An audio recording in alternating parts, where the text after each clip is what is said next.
Olá, meus irmãos e minhas irmãs da Igreja Batista em Conselheiro Paulino. Paz e graça para vocês. Boa noite. Pela graça e pela misericórdia de Deus, estamos aqui para mais um momento de reflexão na palavra de Deus. Temos tido uma dinâmica um pouco diferente em outras quartas-feiras. Hoje eu vou fazer uma reflexão aqui que julgo ser importante para abençoar a vida dos meus irmãos e das minhas irmãs.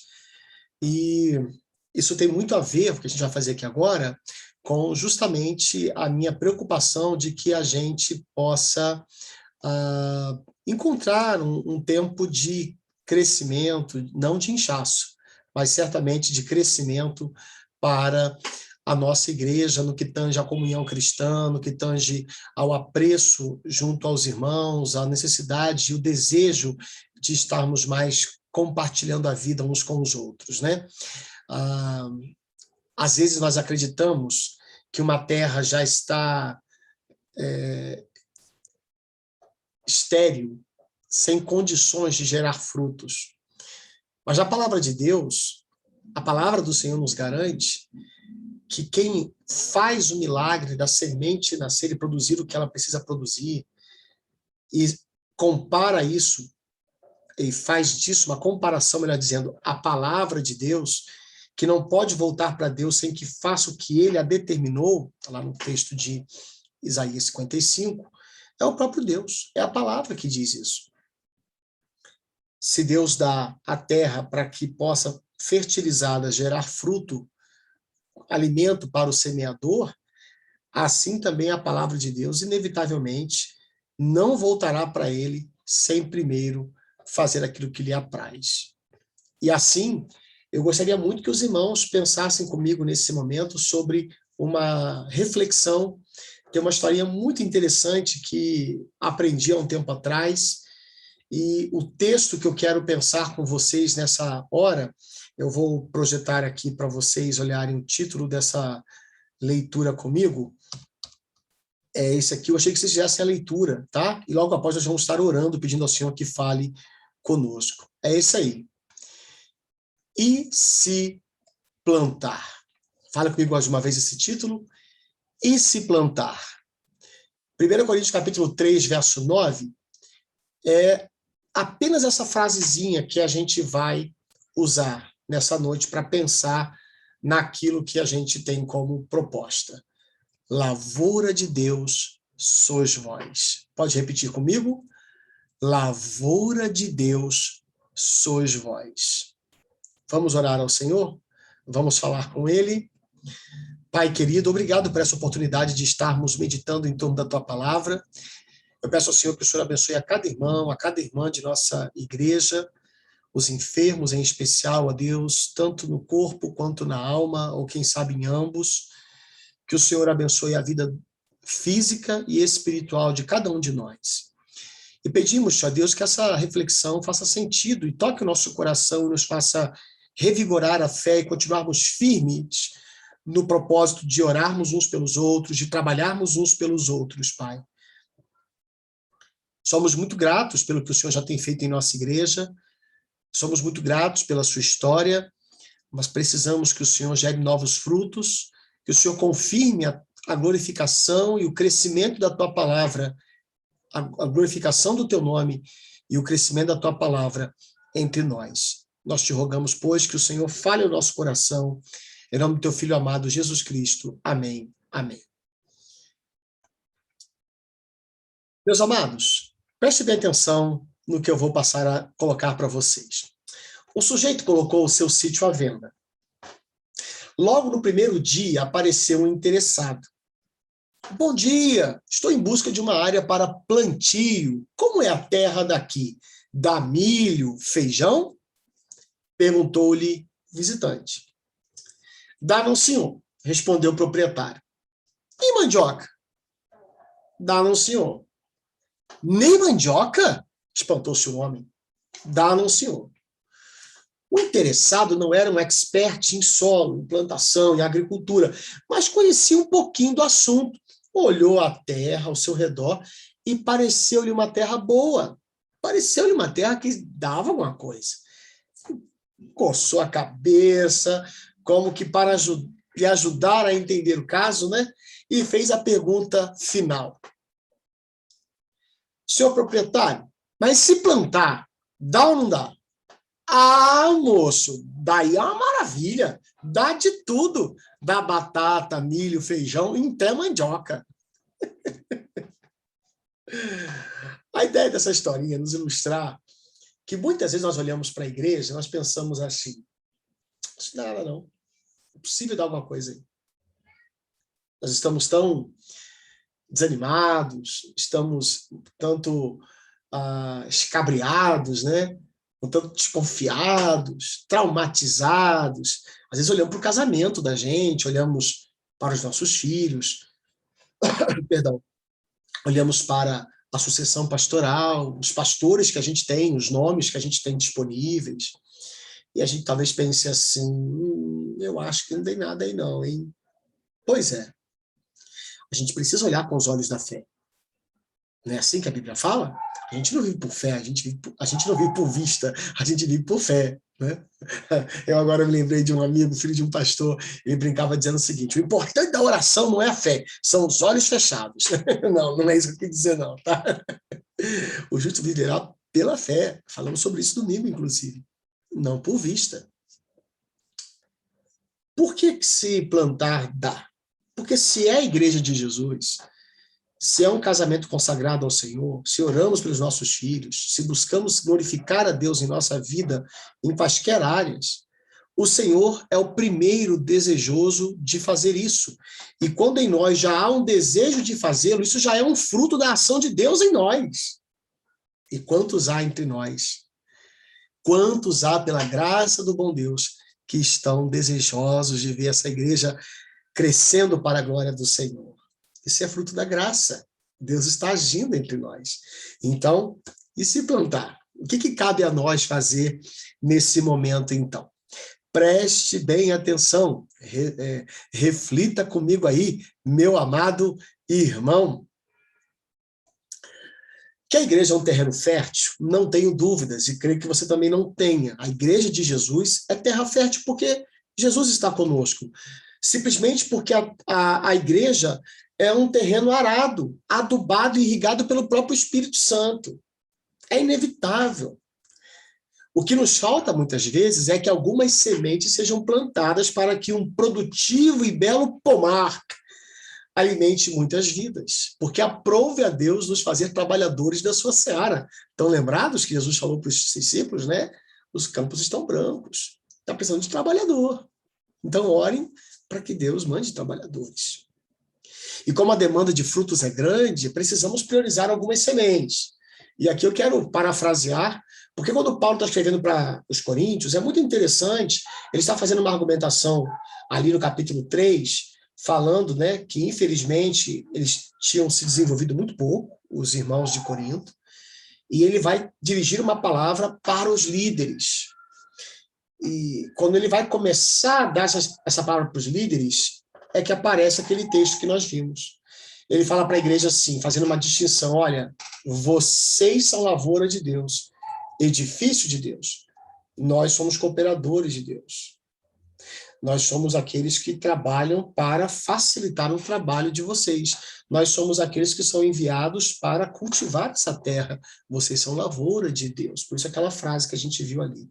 Lavoura de Deus, sois vós. Diga isso comigo mais uma vez. Lavoura de Deus, sois vós. Ou diga para você mesmo agora assim. Eu sou uma lavoura de Deus. Eu sou uma lavoura de Deus. E é muito importante observar que aquele texto vai colocar que aquilo que os crentes fazem nesse terreno de Deus, ele abandona um pouquinho a ilustração da lavoura e fica com a edificação, ele fala do fundamento que é Cristo, do material que é usado, mas há outros lugares que a Bíblia fala de nós como uma videira, lembra de Jesus falando da videira verdadeira, capítulo 15 de João, em Apocalipse isso também é muito usado, perdão, Apocalipse não, meus irmãos, no Antigo Testamento isso é muito usado no livro de Isaías, né? Também no Novo Testamento, nós temos ali, além de Jesus, no capítulo 15 de João, outros lugares fazendo referência a nós como uma videira, como uma planta, né? Pois bem, se nós somos, então, essa lavoura de Deus, não só a liderança, que é o caso do texto do capítulo 3, deve tomar cuidado com o que está fazendo, mas o próprio texto de Coríntios, quando Paulo para de falar com a liderança e fala com os irmãos em geral, vai chamar a atenção para o tipo de obra que estamos fazendo entre nós, porque se plantar, dá. Se plantar, dá, porque somos lavoura de Deus, entendeu isso? Então vamos pensar aí em algumas sementes importantes. Primeiro, é necessário que nós semeemos a autorrenúncia. O texto de Paulo ali em 1 Coríntios requer que nós entendamos que, como igreja, temos que abandonar a meninice, a infantilidade, a imaturidade, né? É muito comum as crianças, quando estão chateadas, fazerem bico, pirraça, né? E não deve ser assim, a gente tem que ensiná-las e discipliná-las para que elas aprendam a amadurecer. Mas assustador é quando a gente vê adultos fazendo isso. E Paulo teve que falar isso para os Coríntios no capítulo 3. Olha, eu queria dar para vocês alimentos sólidos, mas eu tive que continuar dando leitinho, porque vocês eram crianças e continuaram crianças. Então, para eu vencer isso, eu preciso me autorrenunciar. Vivo não mais eu, Cristo vive em mim. É outra palavra de Paulo, né? O terreno está preparado pelo Espírito que já nos arou com o convencimento do nosso pecado. Não podemos nos deixar levar por nós mesmos mais. A liderança que nós temos hoje, que auxilia, que trabalha, eu como interino hoje, eu não posso trabalhar pelas minhas próprias ideias, minhas próprias vontades, aquilo que eu acho melhor como ferramenta, simplesmente. Eu preciso ponderar com a igreja quando as questões são secundárias, são ferramentais, e quando são questões de princípios, de fundamentos doutrinários, da palavra, eu não tenho nem que consultar ninguém. A gente tem que ir juntos pela nossa livre consciência descobrir o que a palavra nos diz, porque ela manda e acabou. Quando há autorrenúncia, é certa a colheita de uma membresia constante e crescente. Aqueles que estão permanecem e muitos outros são trazidos por causa desse povo transformado que atrai muitos para Deus num relacionamento restaurado com Ele. Amém? Além disso, devemos semear a priorização da evangelização. Por que isso? É importante observar que quando Paulo escreve às igrejas, naquele caso ali aos Coríntios, várias vezes ele vai colocar naquela mesma carta, e para as outras igrejas também, isso é geral, isso não é uma questão só de Corinto. Corinto tinha um problema muito peculiar, que era o problema, por exemplo, da ceia estar virando uma bagunça. Isso não acontece em outras igrejas. Mas para todas as igrejas, Paulo diz que eles deveriam ser um exemplo. Deveriam atrair pessoas a Cristo, para que não se falasse mal da palavra de Deus, para que se visse o adorno da doutrina de Deus, conforme ele escreve a Tito, por exemplo, para cuidar de igrejas, dando esse ensino para eles. Importante observar isso. Há muitas coisas que nós faremos na eternidade que podemos fazer aqui. Cantar, congregar, nada de errado com isso. Pelo contrário, estamos lutando para crescer nisso. No entanto, há uma coisa que só podemos fazer aqui nesse período em que estamos vivendo nessa terra: evangelizar. No céu não tem evangelismo. A prioridade da igreja nessa terra, então, é fazer novos discípulos. Ela pode e deve fazer outras coisas, mas ela tem que priorizar o fazer discípulos. Quando há priorização da evangelização, é certo que a colheita dos eleitos de Deus, os filhos de Deus, conforme João capítulo 11, que estão espalhados por essa terra, vai acontecer. Essa colheita vai acontecer. E aí a gente deixa aquela meninice do capítulo 3 inicialmente, a gente deixa as obras questionáveis dos versos 10 em diante, e a gente percebe que Deus está fazendo a obra em nós nessa grande lavoura, fazendo com que novas plantas sejam plantadas por meio das sementes da gente que vão sendo pulverizadas, que vão sendo disseminadas nesse mundo, a pregação do Evangelho. Além disso, semeemos a perseverança na santidade. Nós somos adubados pelo Espírito para que produzamos frutos de arrependimento. Paulo chama a igreja de Corinto a se arrepender dos seus pecados. E olha que eles não estavam ali como perdidos não convertidos. Eles eram perdidos como convertidos. Nos primeiros versos, capítulo 1, versos 1 e 2, quando Paulo fala dele como remetente e da destinação da carta que eram os coríntios, ele se refere aos santos, aliás, aos santificados, chamados para ser santos. Ou seja, a visão de Paulo é que aqueles irmãos, porque foram separados, santificados, sendo filhos de Deus em Cristo, por meio da obra do Espírito, eles agora deveriam cultivar uma vida de arrependimento, de confissão de pecados, de perseverança na santidade. É por isso que Paulo chama a atenção deles várias vezes. Não é porque vocês foram salvos pela graça que vocês poderão continuar numa vida de pecado. A gente tem uma vida transformada. A carta toda vai tratar disso. Porque aquele povo era a lavoura de Deus, era necessário que a produção daquela planta fosse enaltecedora do grande agricultor. Os braços poderosos da fé, na obra de Cristo, suportam a glória da santidade de Deus na vida de um crente. É por meio dessa poderosa fé na obra de Cristo que nós obramos também uma vida transformada. Por isso, todo crente está capacitado a buscar uma vida de santidade. Quando há perseverança na santidade, também é certa a colheita de uma igreja que glorifica a Deus com a sua vida. Os coríntios, os gálatas, os laodicenses também, né? Não receberam uma carta que nós conhecemos, mas receberam uma carta lá no final de Colossenses. Mas os colossenses, agora se lembrando de uma carta que nós conhecemos, os tessalonicenses, os hebreus, todos aqueles que receberam porções da palavra de Deus, eles poderiam, por meio de perseverar na fé que santifica, que transforma a vida de alguém conforme a imagem de Cristo, eles poderiam ser luzeiros no mundo, mostrando a glória de Deus no viver transformado. Isso é para a gente. Se plantar, dá. É só plantar. Plantar autorrenúncia, plantar perseverança, plantar confissão, e a gente começa a viver isso. É fantástico como que Deus age. Quando a gente obedece, vai plantando as sementes. A terra, quem ara é Ele, quem aduba é Ele, é o poder do Espírito que faz em nós tanto querer quanto efetuar, quanto que gera em nós o desejo e o poder para efetivar o desejo, para executar a ação da santificação. Semeemos também o altruísmo cristão. Preste bem atenção nisso. A irrigação do rio de água viva que Jesus criou em nós nos capacita para um viver em prol dos outros, uma vida em prol dos outros. Um crente que vive para si, para o que lhe é conveniente somente, não revela Cristo, não cresce, não faz ninguém crescer. Na verdade, deveria se perguntar, será que é um crente mesmo? Porque olha só, se ele se acha crente, mas vive só para si, ele não se parece com Jesus. Ele não é um cristão, ele não é um pequeno Cristo, já que a palavra cristão significa pequeno Cristo.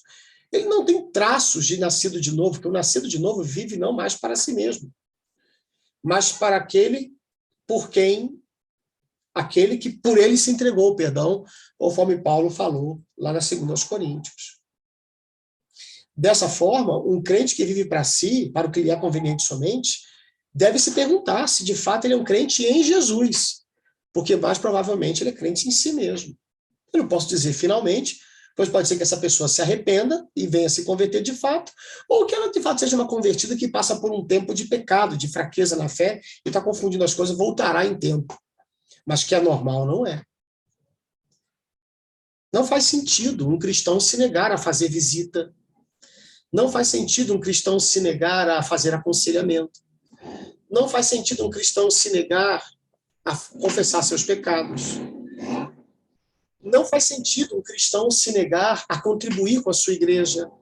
Não faz sentido um cristão se negar a congregar com ela. Porque, naturalmente, a vida do evangelho é uma vida altruísta. E como é que a gente faz isso? É só plantar.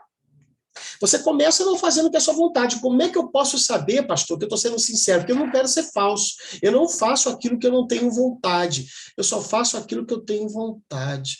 Primeira coisa, isso não se chama sinceridade. Isso se chama egoísmo. E também em português é uma palavrinha chamada voluntarioso. Voluntarioso é aquele que só faz o que tem vontade de fazer por conta própria. O voluntarioso é diferente do voluntário. O voluntário é aquele que se coloca livremente, por sua própria vontade, à disposição de alguém. Ele é o voluntário. Faz por apreço. Não tem nenhum ganho naquilo. Ele é altruísta. O voluntarioso, ele só faz o que lhe agrada, o que lhe compete, a própria vontade. Isso não é sinceridade. Isso é egoísmo, orgulho.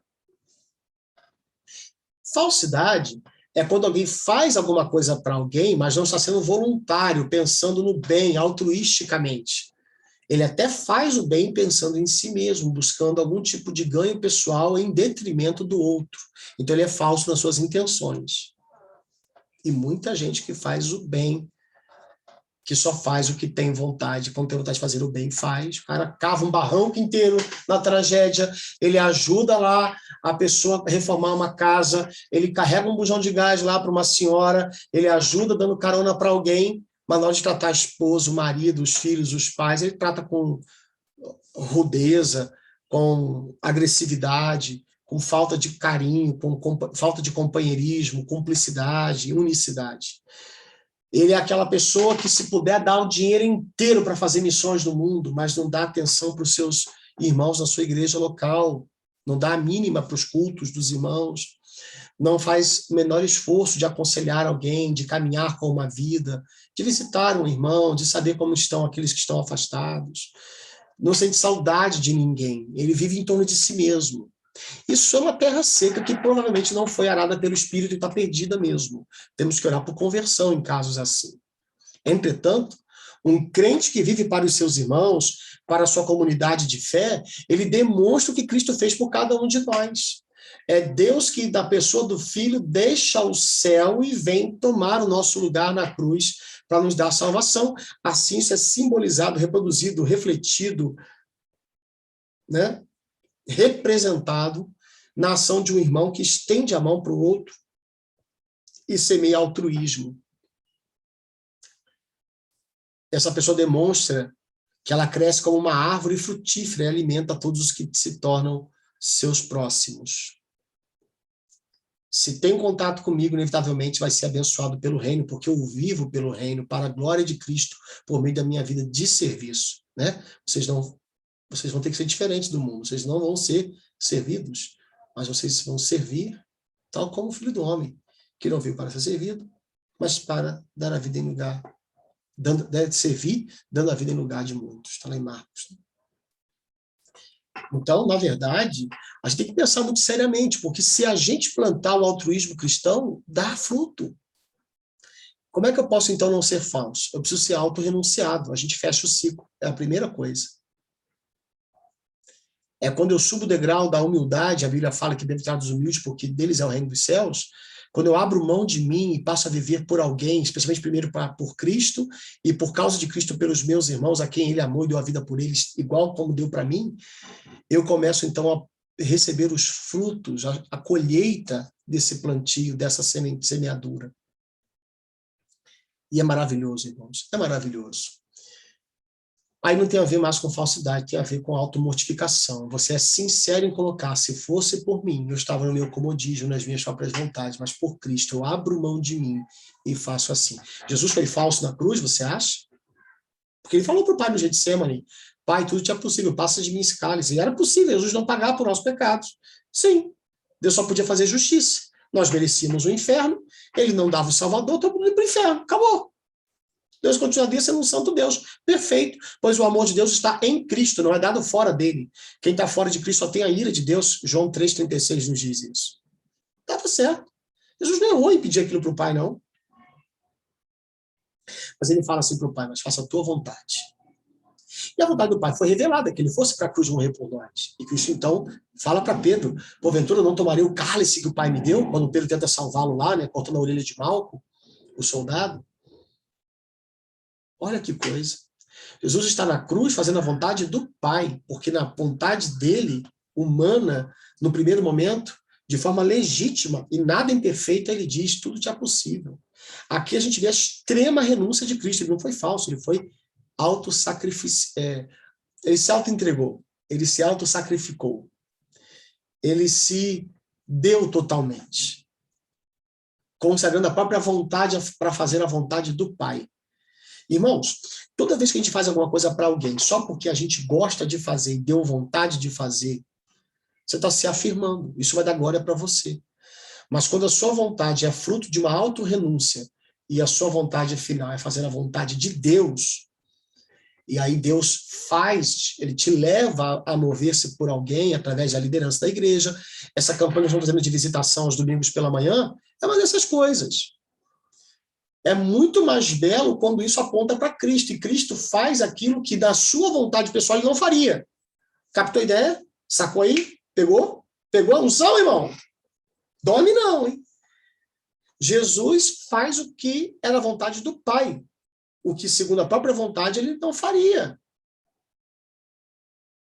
E ele foi tanto sincero em sua oração, quanto foi autorrenunciado em sua ação. Ele se humilhou totalmente. E isso nos faz parecidos com ele. Então, quando eu vou servir a Igreja Batista do Conselho Paulino, eu não vou porque eu quero simplesmente. Está me dando trabalho, bastante trabalho. E um dos trabalhos é ver alguns irmãos que parecem não querer se mover em prol dos outros.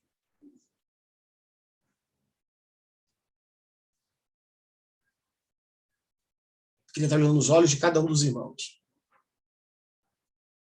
Dá trabalho. Isso dá trabalho. Isso arrebenta com o coração de um pastor. Arrebenta. Mas não é pela minha vontade. Deus ama o conselheiro Paulino. Deus ama as ovelhas dele que estão ali.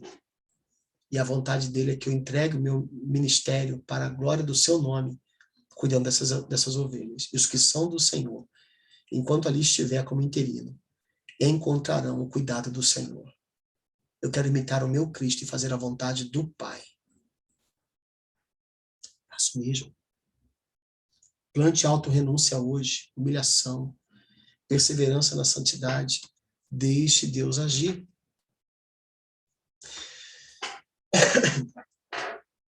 Pode ser que olhemos para muitas pessoas por quem já fizemos tudo para ajudar, e como Pedro, após uma pescaria frustrada, não creiamos mais em mudança.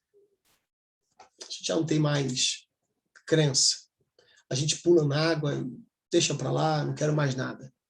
Pedro fez isso, né? Não, eu vou pescar, não tem mais o que fazer, a vida mudou. Todavia, quando Jesus aparece na praia e diz para ele lançar as redes com fé, ele então, lançar as redes, ele tem fé na palavra de Jesus e lança. Os peixes vieram. Olhando para a igreja, Paulo não tinha muita esperança, por exemplo, em Corinto, que igreja bagunçada, terrivelmente separada, dividida, né?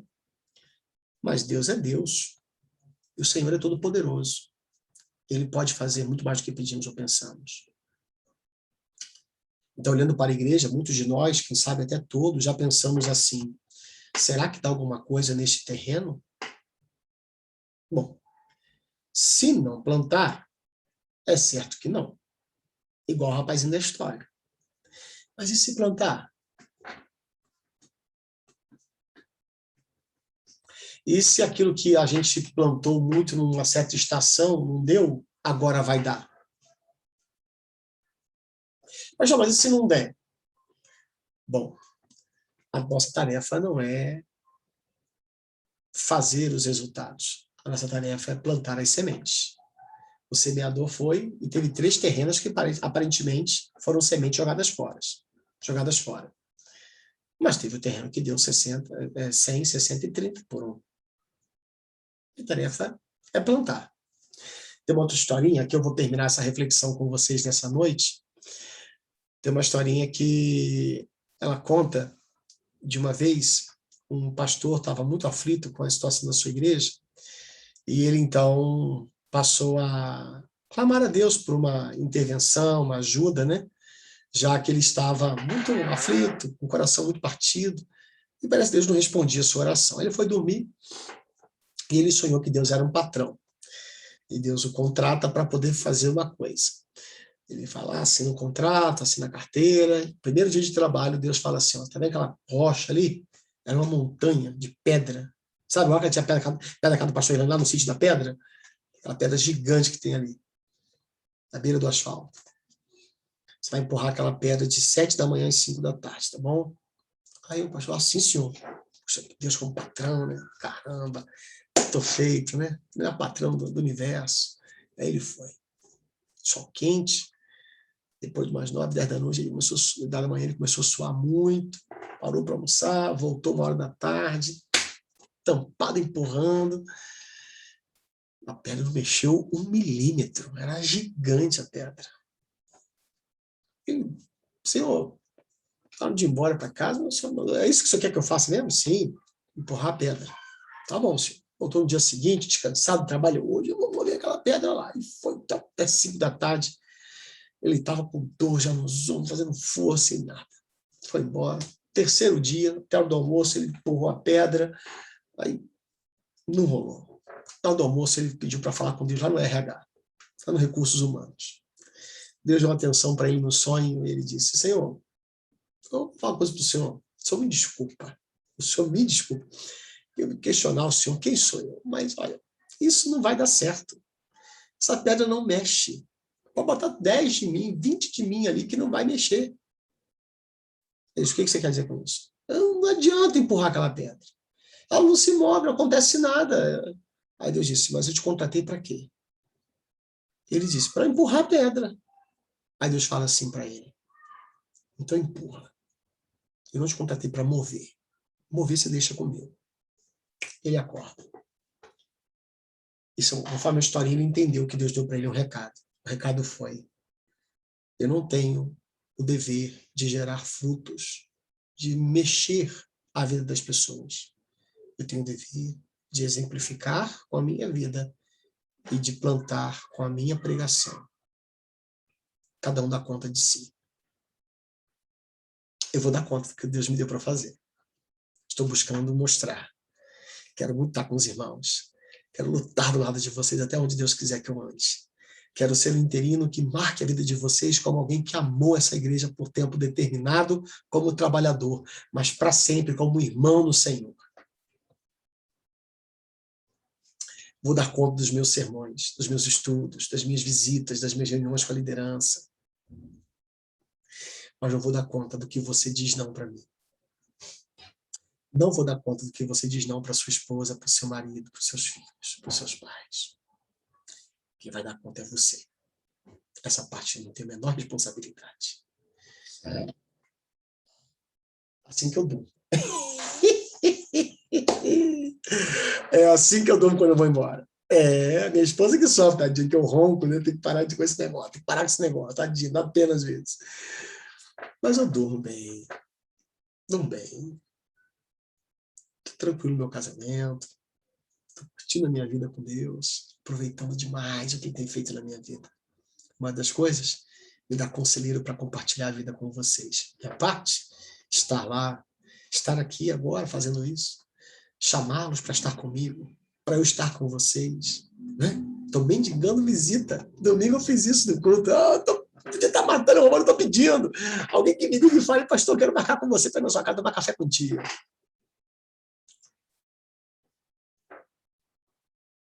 A minha parte, eu vou dar conta dela. Minha consciência está em paz diante do Senhor. Sei que não estou como deveria, no sentido de qualidade, de dedicação. Estou muito aquém. Mas eu sei para onde eu estou indo. Estou buscando isso no Senhor. E espero não ser um tropeço para ninguém. Para o que você está fazendo, o que você está plantando, deixando de plantar, você vai dar conta. Você pode ser indiferente hoje, pode ser pirracento, você pode ser briguento, pode ser arrogante, pode ser omisso, pode escolher ficar no anonimato, como se fosse totalmente inerte, anestesiado da realidade, não corresponder em nada que está acontecendo. Mas o Senhor vai te cobrar isso. Então, cuidado. Vai se plantar, aí dá. Comece plantando autorrenúncia. Não deixe de plantar autorrenúncia. Busque no Senhor vencer. Busque no Senhor não permitir que o seu coração empedernido, seu coração petrificado, reja a sua vida, porque o Senhor transforma o coração de pedra e troca, na verdade, por um coração de carne, né? Priorize falar de Jesus, dê testemunho da sua fé, fale para as pessoas, deixa que Deus faz a obra do convencimento, da transformação. Sua obra é pregar o Evangelho. Persevere na santidade, busque lutar contra todo tipo de pecado. Muito bonitinho ouvir crente falar da corrupção, falar contra a carestia, a falta de amor do mundo. Mas aí, crente, como é que você trata o pedido de um pastor? Como é que você trata a sua esposa, seu marido, seu filho, seu pai, sua mãe, seus irmãos na fé, seus irmãos de igreja local? Meu querido, não sejamos hipócritas, legalistas, farisaicos. Sejamos fiéis, busquemos perseverar na santidade, plantemos isso, e por meio disso plantemos altruísmo cristão. E o Senhor vai honrar o seu nome em nossas vidas, e vai fazer em nós uma grande plantação, para uma colheita linda, que certamente abençoará muitas vidas. E a gente faz o quê? A gente dorme em paz.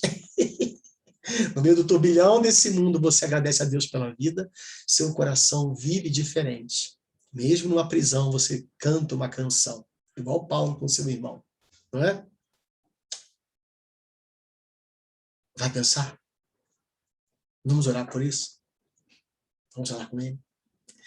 Pai querido, obrigado por essa reflexão. Gere através dela, Pai, uma sementeira, uma semeadura, que gere muita frutificação, para a glória do teu nome. Não deixe que sejamos terras estéreis, mas que teu Espírito venha nos arar, adubar, irrigar, para que a semente da tua palavra frutifique em nós e nós sejamos a linda lavoura do Senhor, como carvalhos de justiça, plantados pelo Senhor, para a sua glória. Nós choramos em nome de Jesus. Amém. Amém. Muito bem, menininhos e menininhas de Jesus. Beijo para vocês desse pastor que aprendeu a amá-los em Cristo e somente nele. Tá bom? Que Deus abençoe vocês. Queremos, Senhor, até domingo em nossa visita, de manhã, e à noite em nosso culto, para a glória de Deus. Vocês, por favor, que não estão na liderança da igreja, sentiu no coração, tá vendo esse movimento? Faz sua parte. Liga para algum irmão que você não tem visto na igreja, na sua igreja, tá? Prioridade são os irmãos da nossa igreja. Vamos investir, vamos plantar, tá bom? E se Deus quiser, estaremos juntos à noite, cultuando ao Senhor mais uma vez. Deus abençoe. Forte abraço.